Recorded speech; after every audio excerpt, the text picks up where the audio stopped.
Roughly 9 minutes after the San Francisco 49ers pushed their lead to 20 points against the Seattle Seahawks on Thursday night, linebacker Fred Warner was hit with an uncomfortable case of déjà vu. Seattle had just rattled off 14 straight points to cut San Francisco's lead to 6 and was getting the ball back to open the fourth quarter. For a Niners team that had blown double-digit fourth-quarter leads in losses to the Los Angeles Rams in Week 3 and the Arizona Cardinals on Sunday, it was hard not to let doubt creep in that it was going to be an NFC West trifecta. 1,000%, Warner said. It sucks, but yes, it was something that felt familiar for sure. I'm like, hey, we can go one of two ways right here. We can stand tall in a hostile environment and get the game that we got to get, or we can settle for exactly how we've been playing the last couple losses. This time, despite another rash of injuries and an unseen challenge replay that went against them, the Niners persevered to put away a 36-24 victory they badly needed. During the week, the Niners proclaimed that Thursday's contest was the closest thing to a must-win game as you can get in Week 6 of the NFL.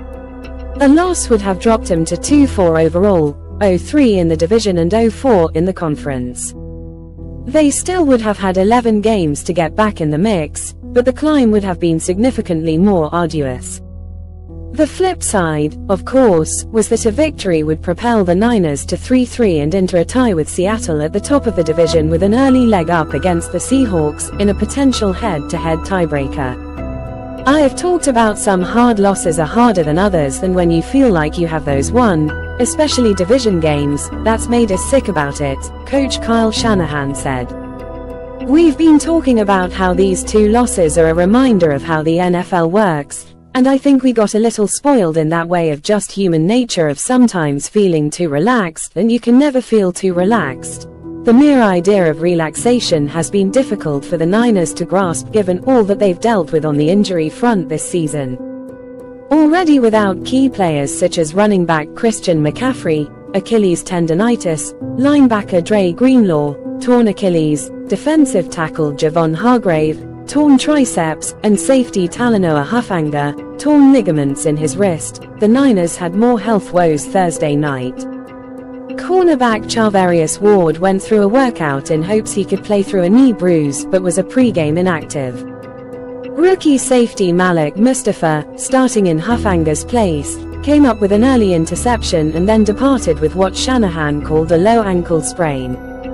Perhaps most critical, running back Jordan Mason injured his left shoulder in the first half, returned for one carry to open the third quarter and then was only available in an emergency situation the rest of the game. He finished with 73 yards on 9 carries and caught another pass for 9 yards. Shanahan said Mason will have further testing Friday to determine the severity of the injury. He thought he was going to be alright, Shanahan said. He went back in, and it just hurt him too much, so he went out. We'll find out more tomorrow. As if the injuries weren't enough, they were also on the wrong end of a replay in which a camera angle eventually showed fans at home that Seahawks punt returner D. Williams touched a ball that the Niners would eventually recover at Seattle's 18. Shanahan said Brian Hampton, the 49ers vice president of football administration, alerted him to Williams touching the ball, but when officials reviewed the play, they didn't have an angle that provided clear evidence. That caused the call to stand and set off frustration on San Francisco's sideline. Mark Butterworth, the NFL's vice president of instant replay, said after the game that they did not see the clear replay where the ball was touched until it was too late to overturn the play. With it being Thursday night football, I thought for sure they'd have a bunch of camera angles, Shanahan said. We threw it thinking we'd get some better angles, and then they just told me that he didn't. And then about 2 minutes later, I heard all the guys in the box start freaking out saying they saw another angle and it was a fumble.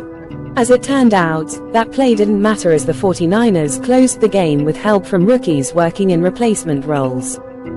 Cornerback Renardo Green, playing more snaps because Ward was out, came up with his first career interception midway through the fourth quarter to set up what turned out to be the winning 9-yard touchdown pass from quarterback Brock Purdy to tight end George Kittle.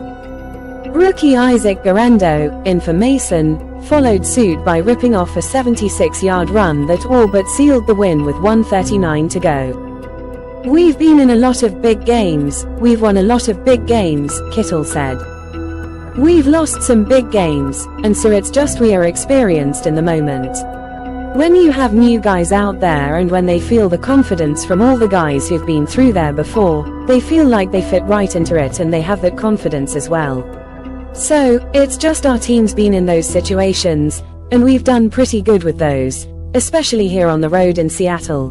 While the 49ers get to enjoy Thursday's win for a few extra days, they won't take long to turn their attention to the next opponent on the schedule, the Kansas City Chiefs. The 49ers have never beaten Kansas City in a regular or postseason game since Shanahan took over in 2017, including, of course, a pair of Super Bowl losses. Kansas City is 5-0 and will be even more rested than the Niners coming off their bye. Suffice to say, nobody in San Francisco will call it a must-win. But there's no denying that they want it.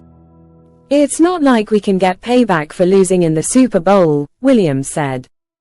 "That ship has sailed. Obviously, we know what type of team that is, one of the best teams in the league, all-star quarterback, great coach. So, it's going to be a tough game regardless. We're going to take these 3 days off and regroup and come try to put a complete game together."